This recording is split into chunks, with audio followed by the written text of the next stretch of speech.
പാലക്കാട്ടേക്ക് പോകാം. പാലക്കാട് സച്ചിൻ വള്ളിക്കാട് ഞങ്ങളുടെ പ്രതിനിധിയുണ്ട്. സച്ചിൻ, ഈ രാഹുൽ മാങ്കൂട്ടം സ്ത്രീ പീഡക വിഷയമൊക്കെ വലിയ രീതിയിൽ ചർച്ച ചെയ്ത ഒരു ജില്ലയാണ്. എന്തൊക്കെയാണ് പാലക്കാട്ടെ സംബന്ധിച്ച്? മാത്രമല്ല പാലക്കാട് നഗരസഭയിലടക്കമുള്ള വിവരങ്ങൾ.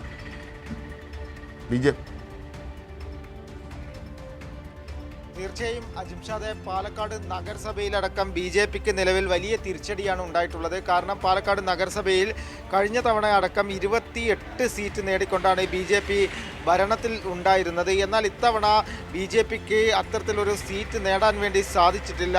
കേവലം ഭൂരിപക്ഷം പോലും BJPക്ക് പാലക്കാട് നഗരസഭയിൽ നേടാൻ വേണ്ടി സാധിച്ചിട്ടില്ല. പാലക്കാട് നഗരസഭയിൽ LDFനും അതേപോലെ തന്നെ UDFനും വലിയ മികച്ച രീതിയിലുള്ള ഒരു മുന്നേറ്റമാണ് ഉണ്ടാക്കാൻ വേണ്ടി സാധിച്ചിട്ടുള്ളത്. കഴിഞ്ഞ തവണ 28 സീറ്റായിരുന്ന BJPക്ക് ഇത്തവണ 25 സീറ്റ് നേടാൻ വേണ്ടി മാത്രമാണ് സാധിച്ചത്.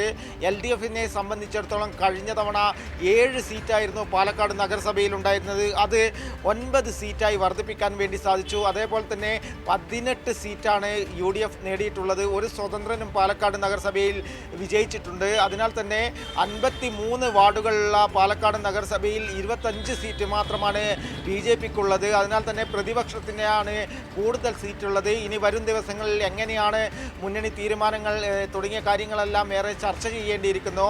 മറ്റു നഗരസഭകൾ, അതായത് ചെർപ്പുളശ്ശേരി, ഷൊർണൂർ, അതുപോലെ തന്നെ ഒറ്റപ്പാലം, ഷൊർണൂർ എന്നീ നഗരസഭകളിൽ ആർക്കൊപ്പമാണ് LDF പിടിച്ച്? ഒറ്റപ്പാലം, ഷൊർണൂർ, പിന്നെ ഏത് നഗരസഭയാണ് LDF? ഒറ്റപ്പാലം, ഷൊർണൂർ, ചെർപ്പുളശ്ശേരി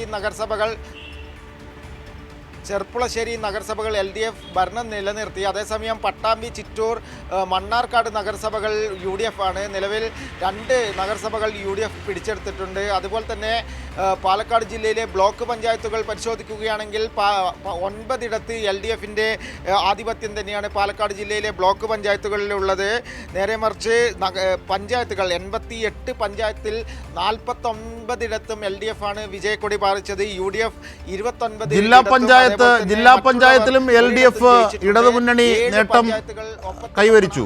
ജില്ലാ പഞ്ചായത്തിലും ഏതാണ്ട് 19 ഇടങ്ങളിലാണ് LDF ലീഡ് ചെയ്തിരുന്നത് നേരത്തെ ഘട്ടത്തിൽ. ഇപ്പോഴത്തെ വിവരം എന്താണ്?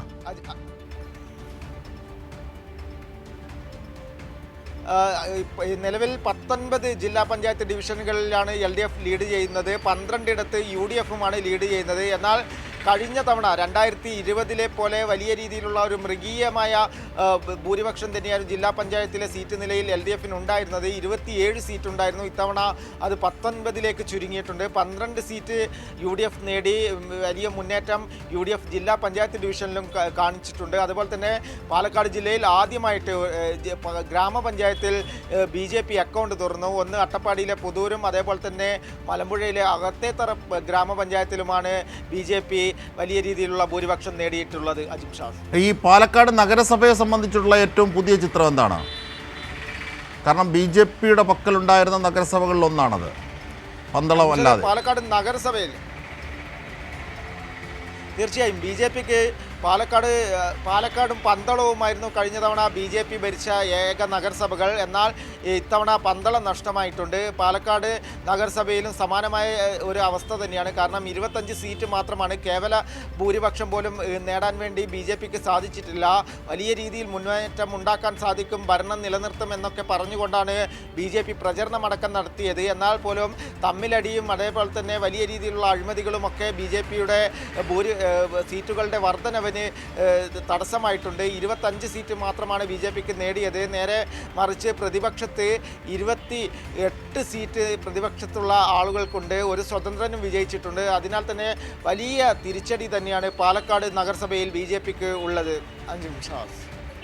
ശരി, എന്തായാലും പാലക്കാട്ടെ ചിത്രം, പാലക്കാട്ട് നഗരസഭയിൽ BJPക്ക് തിരിച്ചടി ഉണ്ടാകുന്നു. അതുമാത്രമല്ല, പാലക്കാടിനെ സംബന്ധിച്ച് ജില്ലാ പഞ്ചായത്തിൽ നേട്ടം ഇടതുമുന്നണിക്ക് തന്നെയാണ്. പക്ഷേ ആകെ മറ്റ് നഗരസഭകളടക്കം നോക്കുമ്പോൾ UDF നേട്ടം കൈവരിക്കുന്നതാണ്. പാലക്കാടിനെ സംബന്ധിച്ചും വ്യത്യസ്തമല്ല മറ്റ് ജില്ലകളെ സംബന്ധിച്ച് നോക്കുമ്പോൾ.